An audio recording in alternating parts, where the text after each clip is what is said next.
It's crazy when you're up there.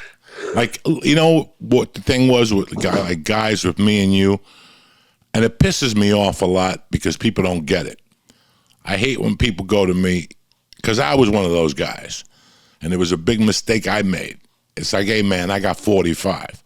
Listen, there's a big difference between having 45, and there's a big difference between being a headliner. You know, like I took a year where every Thursday I would go to Irvine and watch the headline. I wouldn't say hello to him. I wouldn't even let him know I was there. And the best 3 headliners I saw that year at Irvine were Patrice O'Neal, Greg Giraldo, and Ralphie May. Ralphie May knew how to fucking headline. He was a headliner for a long time. I remember the first time I started headlining, I wasn't a headliner. I remember eating a bag of dicks, the Columbus Funny Bone. For like the first 3 weeks of that tour, I just ate a bag of dicks. And then you put it together. You learn how to headline. You learn how to, you know, fucking be presentable. And then, remember, a lot of guys don't like when they drop checks. I love when they drop checks. That's what my dick gets hard. Because I got to bring them out of the fucking abyss. Because they just looked at the tab and go, $96, who drank the Long Island? So there's always that little lull in the audience when they get their tabs. There's a lot of comics that don't like the tabs drop while they're on stage. They want they hate it. They hate it. I like it. They get thrown off. It's another challenge. It's just another challenge. And now you get to run them for fucking 10 minutes. Like, that's that break I like. That 34-minute mark, when they drop those checks, that's when I start sipping water. Without them seeing, I slip a fucking edible. That's the home stretch. That's the home stretch. Nobody even knows. I got my little edible right there. I know I'll be high by the time I get to the hotel room, and I'll just pop it without them knowing it, like making believe I'm drinking. A lot of times I just put it in the fucking water and drink the water. It just melts in the fucking water. And those last 12, 13 minutes, I want them to be fucking heat. Like I told these guys, I said, you know what? You want me on the road? I'll charge you $40 and I'll go out there and improvise. And it's a 50-50 show. You know, you might leave happy or you might leave depressed. I'd rather go out when I got a fucking good hour of what's going on with my life. And that's what I'm doing now. I'm trying to live my life so I can come up with a new fucking hour. So when the Soprano movie comes out, at least I could travel New Jersey, Pennsylvania, D.C., you know, around here. I'm not getting on no fucking planes, Felipe, for a while. No. I'm worried. Bro, you don't want to be planes. on a plane. I was on a plane last week on American, and everything was going great. We were flying from Atlanta to Philadelphia, and we stood in a tarmac for 2 hours and 45 minutes. And it was getting hot. And the captain kept coming up with this. You know how they come up with excuses? He goes, we're checking in for this bad weather in Philadelphia, man. It's very foggy. Then an hour later, we're about to go down a runway, and Southwest took our turn. Really? Southwest cut you off on the runway? How does Southwest cut off American? Southwest is a step above fucking Greyhound. I was saying, bro. If Southwest tries to cut in front of me, I'm like, get the fuck back. The fucking Southwest. Little dog, I flew a couple weeks ago. I had to go to California. I was so angry, bro. I had to go to California to close the weed deal. And let me tell you something. I couldn't even find a direct flight back. Everything is connecting. They got to be bullshitting you because they're saying that there's 1 million travelers a day, but they don't have, look, you had to go all the way to Atlanta to get to Philly. Yeah. So there was no direct flights to Philly, or they were too expensive? There were none. None. So how the fuck are 1 million people flying?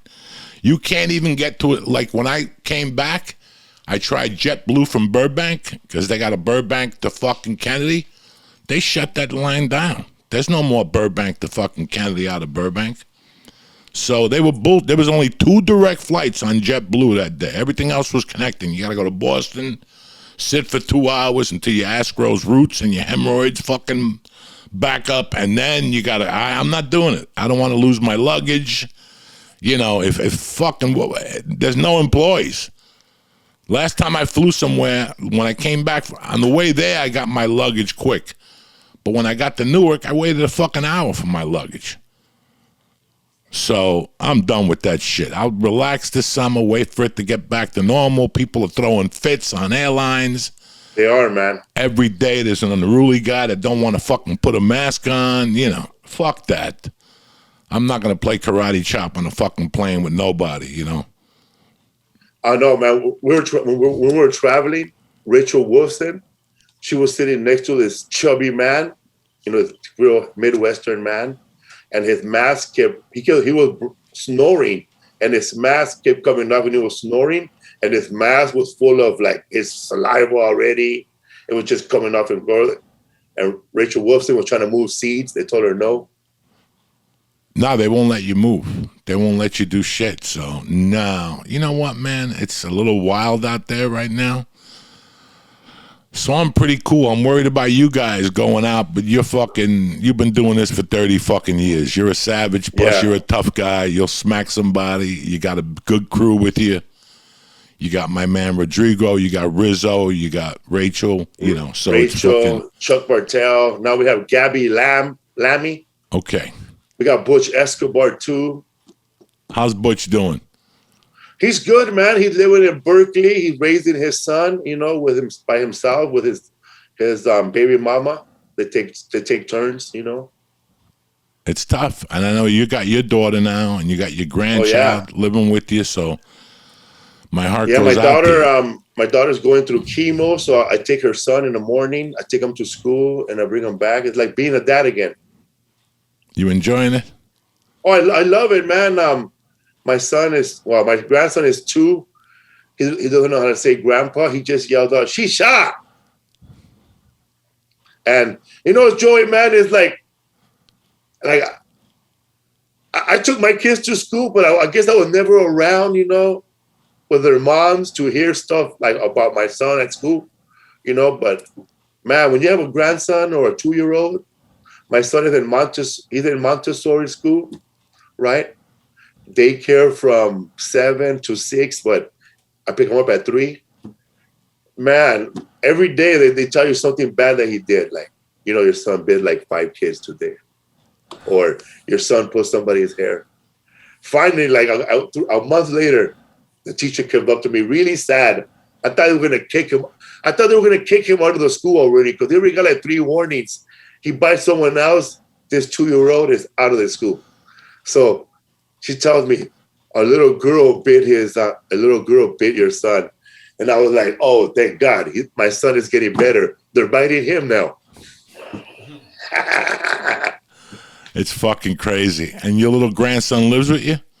Yeah, he lives with my daughter. They live like 2 blocks away. So they live close, but we're going to tear down our garage and make them a little tiny home next door so they could come in and out of our house. Good for you. And I'm going to have to go pick them up, yeah. You know, Felipe, and that was my thing too. My daughter just turned 8. We just moved back here. She's discovering a whole different fucking world. She's a different kid. You know, today she started camp. She left here with a cowboy hat this morning. I didn't even know what the fuck to say. She just gave me a kiss. I told her, what's up with the hat? She goes, it's cowboy day. Whatever. You know, what am I going to do? And I want to watch her grow up. I want to be here for a few years locally. You know, she sat me down like 2 years ago, not even, right before the pandemic. She's like, I don't like when you leave, you know. I left her like a Valentine's Day present. She's like, it would have been better if you would have gave it to me personally.